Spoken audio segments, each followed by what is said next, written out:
On air, online, on your side by WW Weight Watchers. You're watching KGUN9 News at 5.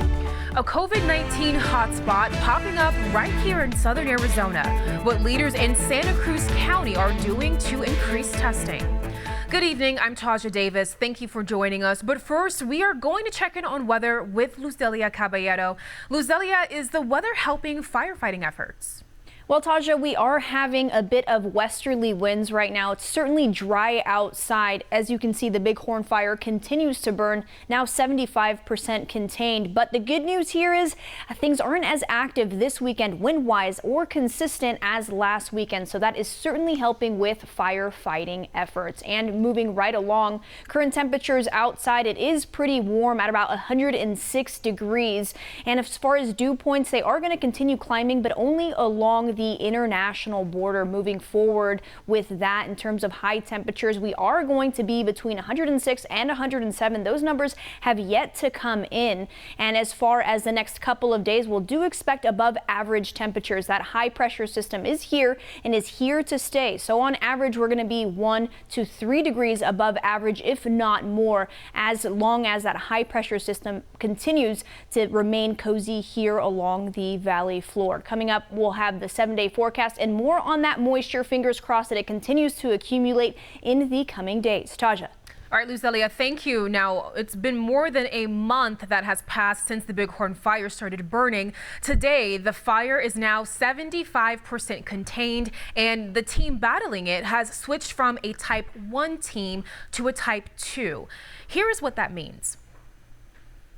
There are 16 teams that are Type 1 teams nationally, and these are the teams that have a significant amount of training and experience. The Type 2 teams also do have that. The Type 1 teams, they'll come with a large complement of people. Essentially, they have a fairly big checkbook, and they can write the necessary amount. So if we have to order hand crews and helicopters and the very expensive equipment, we can get that here in short order.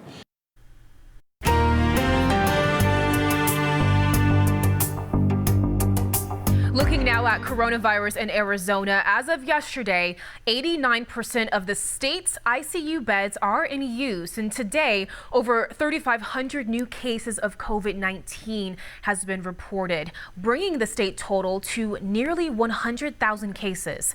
Over 300 of those new cases are being reported in Pima County, and that brings the county's total to more than 9,600 cases. Now, meanwhile, Santa Cruz County is known as one of the 2 hotspots in the state for coronavirus, the other being Yuma. Now, to date, it has reported close to 2,000 cases, and over 25% of tests in Santa Cruz County have come back positive. That is the highest percentage of any county in the state. Now, on your side, Sierra Encina spoke to county leaders about testing and what they're doing to get more. Santa Cruz County didn't have testing blitz centers as much as the state saw in May and some of June, but it looks like after working with the state, they'll be seeing it soon.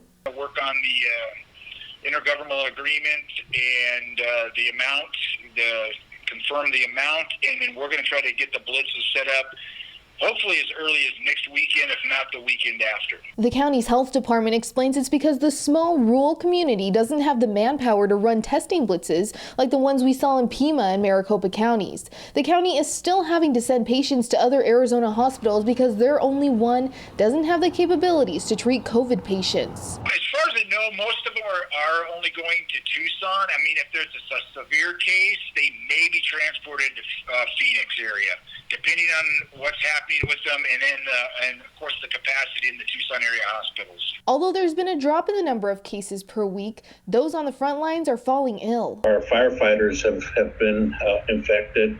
I think maybe 1 or 2 police officers. I was talking to an officer. So you know, we've got our first responders that are being exposed. That's not good for the community.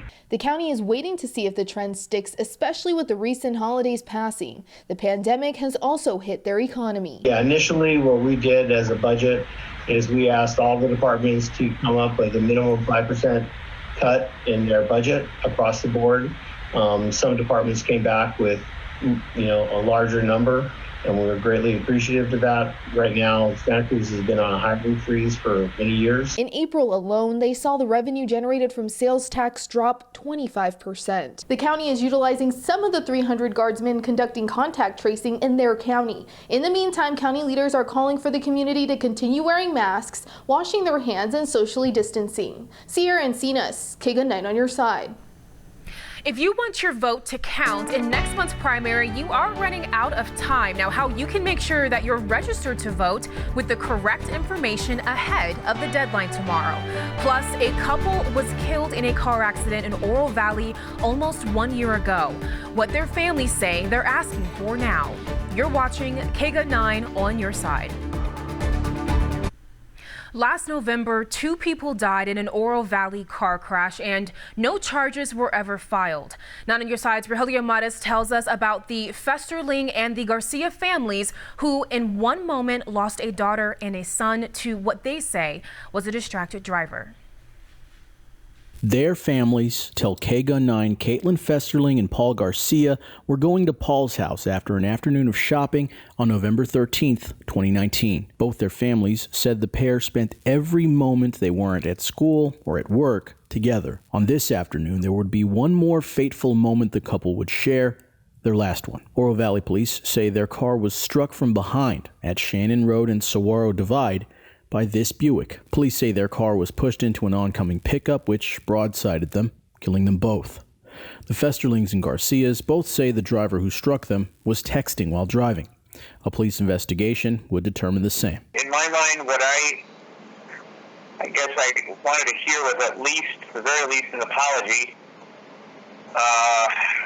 for causing the accident. Since the accident, no charges have been filed by Pima County against the driver, who police say struck the couple. Coming up all new at 10, what the families say they want to happen after starting a petition to hold that driver accountable. Rogelio Mares, KGUN9 On Your Side. And KGUN9 reached out to the Pima County Attorney's Office. We have their response coming up all new tonight at 10. Now we are going to be right back with more. You're watching KGUN9 On Your Side. Tomorrow is the deadline to register to vote or change your information for the primary election. Next month's primary could decide a lot of races where there's no party versus party opposition in the general election. Now On Your Side's Craig Smith has advice from the Pima County Recorder on how to make sure that your primary vote will count. Time is running out if you want to choose who will represent your party in a wide range of races in the November election. Now that election is months away, but the primary is August 4th. And if you want to be involved in that one, you only have until Monday to register to vote.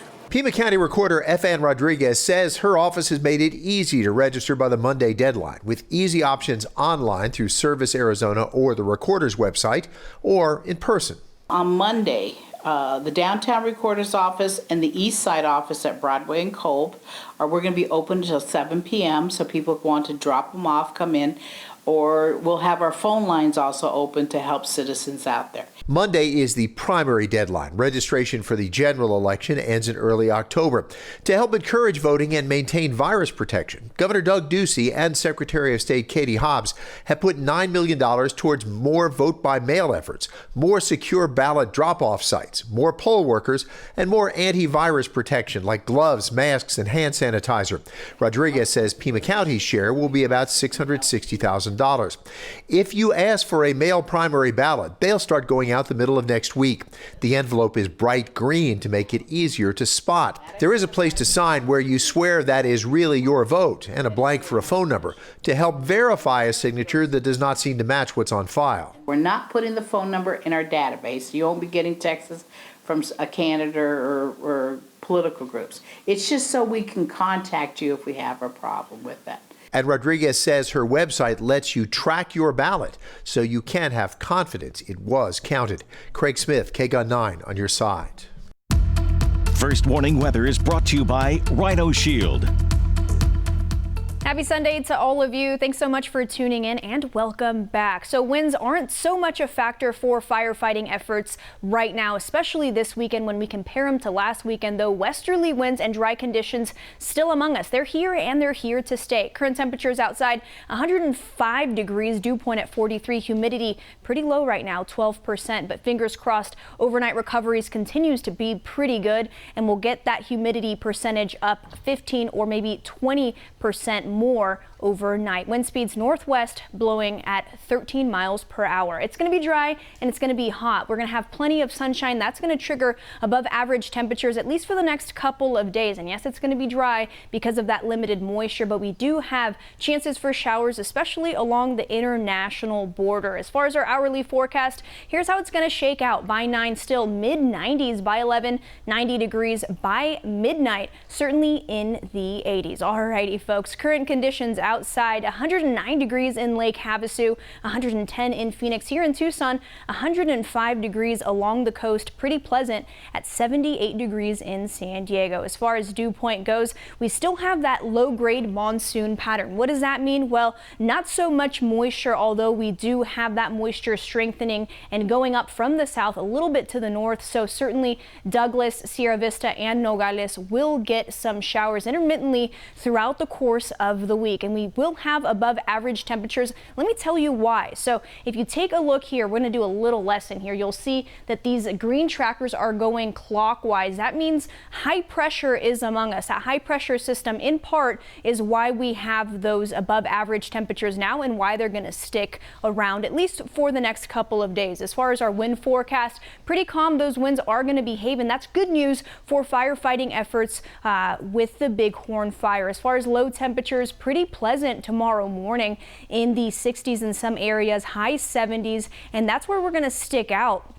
As far as high temperatures, triple digits mostly across the board. 100 degrees in Tombstone, 102 in Douglas. Tucson, we're looking at 106, potentially 107 degrees tomorrow. 101 degrees in Sassabee. Oro Valley, 104 degrees in Catalina, 102 degrees, and Summer Haven, 82 degrees. Of course, they're up high though. Our 7-day forecast starting tomorrow, it's going to be hot, 106 degrees. We're going to ride out that number potentially through Tuesday. By Wednesday, we're going to take a small dip by 1 degree on Wednesday. Thursday, 104 degrees. So no real relief. Where the relief is going to come in is in our overnight temperatures. Believe it or not, this is as good as it's going to get because of that high pressure system that's here to stay. We might have a slight chance for some drizzles Wednesday night going into Thursday, but again, these dry conditions have just about dried up our opportunity to get any showers along the valley floor. Though those possibilities come back, I'm leaving it at 10% Friday night going into Saturday. Taja? Luzelia, thank you. To the death of Elijah McClain, a Colorado man who died in police custody. 4 Aurora police officers are off the force now after pictures surfaced of 3 of them appearing to reenact a neck hold used on McClain last August, days before he died. Jareen Shaw has more on what the city's police chief is saying.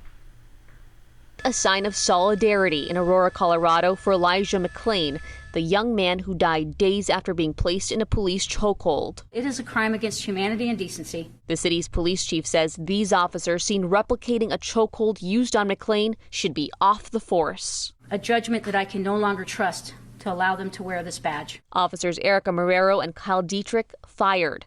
Jaron Jones resigned after the pictures were discovered during a recent internal investigation. The 3 posed for these 2 photos months after police responded to a call about a man in a ski mask and confronted the 23-year-old massage therapist and violinist. McClain's family says he wore it because a blood condition made him feel cold. Stop. I have a right to stop you because you're being suspicious. Police claim McClain attempted to grab an officer's gun. Officers used a chokehold to subdue him while he pleaded for his life. I'm just different. It's awful. I'm so sorry. You reached for your gun, dude. I have no gun. That's where I tried prodding. I don't do that stuff. Officers gave him a heavy sedative. McClain died 3 days later. One of the officers involved in the incident, Jason Rosenblatt, was texted this image. He replied, "Ha ha." He was also fired. There was absolutely nothing funny about this. The idea that one resigned because he got caught in a photo, that's somehow shameful on a next level sort of way. They stood by and they let this happen. This may not be the end of the story for the officers who approached McLean. They were initially cleared. Now the DOJ, the FBI, and the Colorado Attorney General are all investigating. Zoreen Shah, ABC News, Los Angeles. An iconic Tucson landmark that's picture perfect. What makes the Tucson Control Tower absolutely Arizona? You're watching KGUN9 On Your Side. It's one of the most photographed buildings in Tucson, especially by travelers returning to the old Pueblo. Here is what makes the old control tower at Tucson International Airport absolutely Arizona.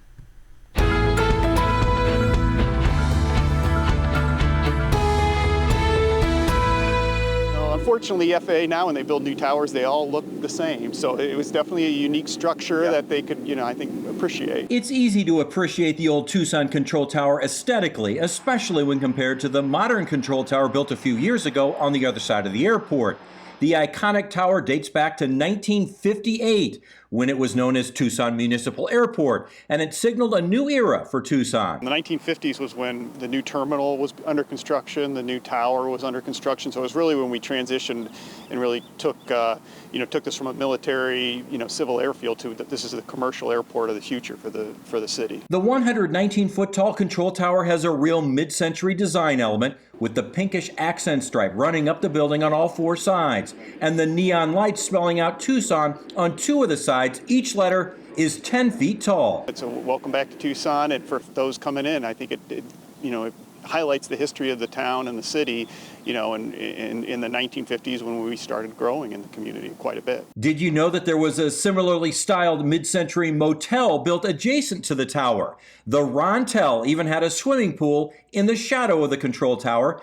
It has since been converted into office space. The tower is 11 stories tall and cost just over $500,000 to build in 1958. That's just under $5 million in today's dollars. A real bargain compared to the more than $20 million the FAA spent to construct the new air traffic control tower 4 years ago. But the appeal of the old tower has nothing to do with money. You can't put a price tag on the amazing photos taken of this Tucson landmark. There's always great sunsets with the tower in the background. Right. While there's no longer any air traffic controllers stationed inside the tower, don't worry, the icon isn't going anywhere. It has avoided the fate of most old control towers, which have been torn down. The Arizona Air National Guard still occasionally uses it during training missions. And the ground floor is going through a $1.5 million renovation. It'll be the new offices for U.S. Customs and Border Protection, clearing general aviation coming in from Mexico. A new use for an old tower that will continue to welcome home Tucsonans after traveling. We want to maintain it for that symbol of Tucson and welcome people to Tucson. That's really the plan, is to keep it as is. A welcome home landmark that is absolutely Arizona.